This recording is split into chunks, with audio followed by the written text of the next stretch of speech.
Olá, meus amigos, muito bom dia a todos vocês. Sejam muito bem-vindos a essa meditação, hoje nessa quarta-feira da 31ª semana do Tempo Comum, dia votivo a São José. Quero acolher você e toda a sua família. No dia de hoje, Jesus pergunta ao nosso coração o que de fato tem a primazia na nossa atenção, no nosso zelo, na nossa devoção. Então rezemos pedindo ao Espírito Santo que revele no íntimo de nosso coração o que de fato amamos sobre todas as coisas. Estamos reunidos em nome do Pai, do Filho e do Espírito Santo. Amém. Senhor Jesus, aqui estamos na Tua presença. E hoje é muito importante que o Senhor revele em nosso coração o que tem tomado mais o nosso tempo, nossa atenção, nosso zelo, nosso cuidado. Dai-nos, Senhor Jesus, a coragem de pedir a vós nesta manhã que, se não for o teu nome que mais brilha em nosso ser, em nosso íntimo, que o Senhor troque, porque queremos sim ser, acima de tudo, pessoas, homens que te amam, que te adoram e que te colocam acima de todas as coisas. Pois assim, Senhor, manifestaste que o teu poder está acima da morte, da dor, do sofrimento e de qualquer bem desta terra. Dai-nos, Senhor Jesus, então, um coração sábio para reconhecer o vosso nome acima de todos. Vos pedimos isso por intercessão de nossa Mãe, a Virgem Maria Santíssima, e de São José, o Justo, por ter dado ao outro o que lhe é devido, e a vós todo o louvor. Ave Maria, cheia de graça, o Senhor é convosco. Bendita sois vós entre as mulheres, bendito é o fruto do vosso ventre, Jesus. Santa Maria, Mãe de Deus, rogai por nós, pecadores, agora e na hora de nossa morte. Amém. Ó glorioso São José, rogai por nós. O evangelho de hoje, meus irmãos, está em Lucas 14, versículos de 25 a 33. E o Senhor dá seguimento ao evangelho de ontem de uma maneira bem direta. Assim diz o Senhor: naquele tempo, grandes multidões acompanhavam Jesus. Voltando-se, ele lhes disse: se alguém vem a mim, mas não se desapega do seu pai, de sua mãe, de sua mulher e seus filhos, seus irmãos e suas irmãs, e até da sua própria vida, não pode ser meu discípulo. Quem não carrega sua cruz, não caminha atrás de mim, não pode ser meu discípulo. Com efeito, qual de vós, querendo construir uma torre, não se senta primeiro, calcula os gastos, para ver se tem o suficiente para terminar? Caso contrário, ele vai lançar o alicerce e não será capaz de acabar. E todos os que virem isso começarão a caçoar, dizendo: este homem começou a construir e não foi capaz de acabar. Ou ainda, qual rei que, ao sair para guerrear com outro, não se senta primeiro, examina bem se com 10.000 homens poderá enfrentar outro que marcha contra ele com 20.000? Se ele vê que não pode, enquanto o outro rei ainda está longe, envia um mensageiro para negociar as condições de paz. Do mesmo modo, portanto, qualquer um de vós, se não renunciar a tudo o que tem, não pode ser meu discípulo. Então vamos lá, vamos com calma, porque tem muita mensagem aqui, né?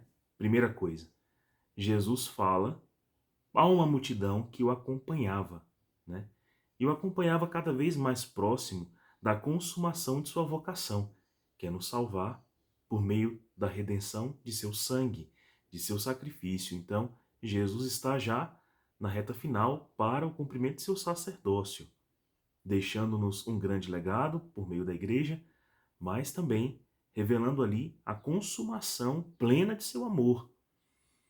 Então, as multidões acompanhavam Jesus, né? Seguiam o Senhor.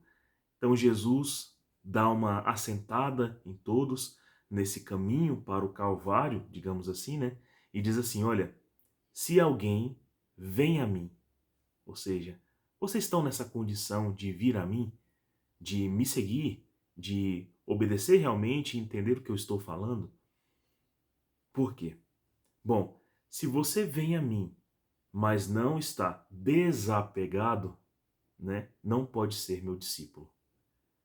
Então, meus irmãos, ir até Jesus, como o Senhor mesmo fala que nesta passagem, e já meditamos algumas vezes aqui, são necessárias duas obras. importantíssimas para o Senhor Jesus. Primeira, a renúncia de si mesmo. Segunda, tomar a sua cruz e segui-lo. Ou seja, primeiro eu preciso renunciar àquela condição que me apega. E geralmente o homem vai apegar-se aos seus bens. Bens materiais e bens também, muitas vezes, imateriais. O homem geralmente se apega naquelas três concupiscências que quase todo dia a gente fala aqui. Então ele se apega muitas vezes à superficialidade das coisas, né? Esquecendo-se do amor de Deus. Então ele dá prazer à sua carne, desejando então a preguiça, a gula, a bebedeira, a luxúria, né? Viver do prazer para fugir da dor, fugir da cruz, do propósito e da orientação de sua vida, né? Ou então ele pode se apegar ao que lhe é alheio, e aí vem os apegos aqui que Jesus fala, né? Geralmente quando a gente se apega, por exemplo, a pai, mãe, mulher, filhos, irmãos, irmãs e até a nossa própria vida, a gente está se apegando de uma maneira possessiva a algo que é um empréstimo, que é um dom. Tudo isso serve de um dom para mais servir e amar a Deus, para elevar tudo isso aos céus, né? Então, o sentido de ter pai, de ter mãe, não é competir com o amor de Deus e nunca foi. Não é sobre esse tipo de neurose que estamos falando aqui. Não é sobre esse tipo de loucura. Deus nos deu para que nós amemos e honremos. Não se esqueça que está até no mandamento de Deus. Honrar pai e mãe, né? Existem ali as obrigações que o esposo deve ter para com a esposa, o pai deve ter para com o filho. Leiam bastante, né? Eclesiastes, Eclesiástico, e a gente vai entender ali que Deus deseja que a gente tenha e cumpra, né, com todas essas coisas, o que é necessário e, para além disso, seja livre no amor. Pelo amor de Deus, não tenhamos esse tipo de pensamento neurótico de achar que ao amar essas pessoas não estamos amando a Deus. Pelo contrário, ao chegarmos no céu, o Senhor nos perguntará a intensidade, a força, a coragem e o ânimo que nós amamos essas pessoas, que nós os elogiamos, que nós aplaudimos seus grandes feitos, que nós corrigimos os seus defeitos. Então, com certeza essas pessoas devemos amar. O problema de apegar é porque às vezes a gente considera que tudo isso é nosso e podemos usar para os nossos propósitos. Mas nos nossos propósitos a gente vai encontrar a nossa concupiscência, que deseja o quê? Prazer próprio, comodismo, preguiça, conforto, luxúria. E não, a sua esposa não está na sua vida para ser objeto da sua luxúria, mas para o amor de Deus. Seus filhos também não são sua posse, não são como animais, como bichos. As almas deles são de Deus. Devemos, desde o princípio, quando recebemos um filho, logo imediatamente consagrá-lo a Deus, batizá-lo, né, lavar a sua alma, dar condições para que o Espírito Santo infunda nele graças, né, bênçãos, para que não cresça nele as concupiscências e violentem a sua razão e a sua vontade por meio de pecados. Certo? Então, quando Jesus fala sobre desapegar, é para que eu não use desses bens que são os maiores, Jesus aqui cita os maiores, para os meus próprios interesses. Porque eu sou concupiscente. Então, desapega de si mesmo. E ao desapegar-se de mim mesmo, eu também vou deixar a posse dessas coisas. Jesus quer um coração livre para segui-lo. Segui-lo por primazia. Certo? Deixar a soberba da vida também, que leva ao orgulho, à prepotência, à vaidade.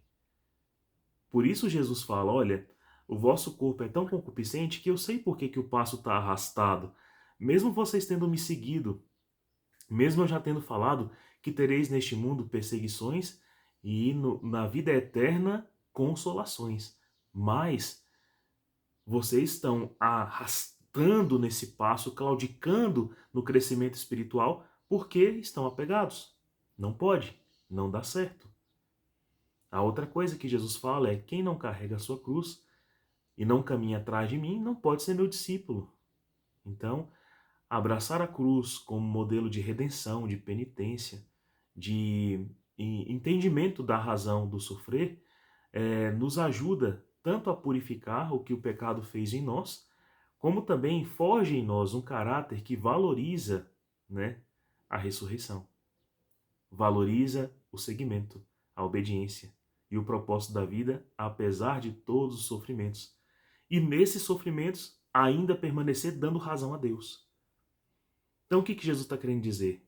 Não se apeguem, porque isso refreia os passos, mas também não deixem de carregar a cruz, porque isso forja em vós o propósito que já os inseriu na caminhada de discípulos. E aí Jesus fala, se vocês não fizerem assim, se vocês não entenderem que é passo após passo e que não se pode abandonar a cruz, o vosso edifício espiritual não será construído. Vocês podem ter um bom alicerce, né, que é Cristo, uma boa pregação, uma boa palavra, meditarem o Evangelho como estamos fazendo aqui todos os dias, fazer um bom alicerce. Mas se vocês não se desapegarem, o passo vai ser claudicante e a torre não cresce. Ou você não consegue colocar vigas suficientes. E aí todos que virem você começar a obra vão caçoar de você dizendo, não conseguiu acabar. Né? A outra coisa é que se isso não acontecer, a gente não vai entender a nossa própria força. Então Jesus fala aqui sobre uma situação de um exército que vai guerrear com outro, sendo que eu tenho 10.000 e o outro tem 20.000. Né? Quem é esse outro exército de 20.000 homens contra o meu de 10.000 homens? Bom, o de 10.000 homens geralmente é aquele que está começando na fé. É essa vontade que o Senhor já começou a iluminar. E o de 20.000 homens é o homem velho, que também sou eu. Entendeu? Então o de 10.000 homens é o homem novo. E o de 20.000 é o Fábio velho. E eu tenho que calcular se o de 10.000 tem chance de vencer o de 20.000. E essa é uma pergunta maravilhosa que eu proponho para você. O Fábio, hoje, consegue vencer o Fábio velho? Porque o Fábio velho era motivado, apegado, irascível, terrível, decidido. E o Fábio novo? É molenga? É fraco? É menos impositivo? Tem menos caráter? Pois é. Eu pergunto isso para você hoje. Quem é você? O você de hoje, que já arrastou-se na vontade de Deus, é mais forte ou mais fraco que o anterior? Né? Que o seu eu antigo. São Paulo nos indica assim, ó. Eu quero ler essa carta para vocês para vos encorajar. Ele disse aos Filipenses, lá no capítulo 2: Meus queridos, como sempre fostes obedientes, não só em minha presença, mas também agora na minha ausência, trabalhai para a vossa salvação, com temor e com tremor, pois é Deus quem realiza em vós tanto querer como fazer, conforme o desígnio benevolente. Fazei tudo sem reclamar nem murmurar, para que sejais livres da repreensão e da ambiguidade. Filhos de Deus sem defeito, no meio da geração depravada e pervertida, na qual olhais com os astros do universo. Conservai com firmeza a palavra de vida. Assim, no dia de Cristo, terei a glória de não ter corrido em vão, nem trabalhado inutilmente. E ainda que eu seja oferecido em libação no sacrifício, que é o sagrado serviço da vossa fé, fico feliz e alegro-me com todos vós. Também vós. Alegrai-vos pelo mesmo motivo e congratulai-vos comigo. Ou seja, São Paulo chega a agradecer a cruz. E ele fala, é necessário um trabalho firme, com temor e com tremor. Temamos apenas uma coisa nessa vida, meus irmãos, perder a amizade com Deus. Esse é o único temor que é justo. Deixemos então a moleza na nossa vida espiritual e abracemos a cruz. E em vez de viver apego, vivamos o amor, porque isso é lícito, é bom e Deus nos ordena isso. Mas o primeiro amor de nosso coração, o amor de Cristo. Deus abençoe você. Tenha um santo dia.